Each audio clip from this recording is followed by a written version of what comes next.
Hello guys, അങ്ങനെ ചെമ്പനീർ പൂവ് പുതിയ പ്രൊമോയിലെ ഒരു രക്ഷയില്ലാത്ത ട്വിസ്റ്റ് ആട്ടോ കൂട്ടുകാര്. വേറൊന്നുമല്ല, നമ്മുടെ ചന്ദ്രമതി സുധയുടെ കയ്യിൽ കെട്ടാൻ വേണ്ടി പൂജിച്ച ചരടുണ്ടല്ലോ. ആ ചരട് നമ്മുടെ സച്ചിയുടെ കയ്യിൽ കിട്ടുന്നുണ്ട്. അപ്പൊ സച്ചി അത് രേവതിയുടെ കയ്യിൽ കെട്ടിക്കൊടുക്കാൻ പോകുന്നുണ്ട്, നല്ല ചരടായിരിക്കും എന്നൊക്കെ പറഞ്ഞിട്ട്. അപ്പൊ എന്തോ ഭാഗ്യത്തിന് ആ ടൈമിൽ കൃത്യമായിട്ട് നമ്മുടെ അച്ഛൻ വരുന്നുണ്ട്. അപ്പൊ അച്ഛൻ വരുമ്പോ നമ്മുടെ സച്ചി എന്നാ നിനക്ക് വേണ്ട, അച്ഛന് കെട്ടിക്കൊടുക്കാം എന്നും പറഞ്ഞിട്ട് അച്ഛന്റെ കൈ കെട്ടിക്കൊടുക്കുവാണേ. എന്റെ പൊന്നെ, പിന്നെ പറയേണ്ട വല്ല കാര്യമുണ്ടോ?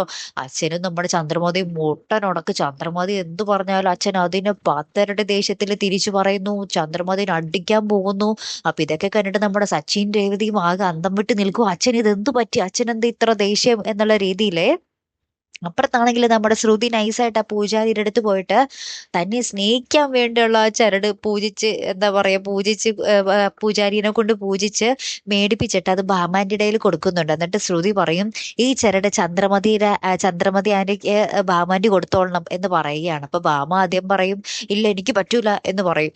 അപ്പൊ തന്നെ നമ്മുടെ ശ്രുതി മറ്റേ കാർഡ്, അതായത് ഫാനിലോട്ട് ഇങ്ങനെ നോക്കും, കെട്ടി തൂങ്ങി ചാകും എന്നുള്ള രീതിയിൽ. അപ്പൊ തന്നെ നമ്മുടെ ഭാമ സമ്മതിക്കും, ഞാൻ കൊടുത്തോളാം എന്ന് പറഞ്ഞിട്ട് നമ്മുടെ ബാം അത് മേടിച്ച് ചന്ദ്രമതിക്ക് കൊടുക്കുന്നുണ്ട്. ചന്ദ്രമതി അത് ശ്രുതിയുടെ കയ്യിൽ കെട്ടിക്കൊടുക്കും. അപ്പൊ ശ്രുതിക്കാണെങ്കിൽ ശ്രുതിയുടെ അടുത്ത് പണ്ടത്തേലും കൂടുതൽ ഇഷ്ടവും തോന്നും. ഇങ്ങനെയാട്ടോ കഥ വരാൻ പോകുന്നേ. അടിപൊളിയായിരിക്കും അല്ലെ? കാത്തിരിക്കാം. അപ്പൊ അടുത്തൊരു വീഡിയോയുമായി വരുന്നത് വരയ്ക്കും ഗുഡ് ബൈ.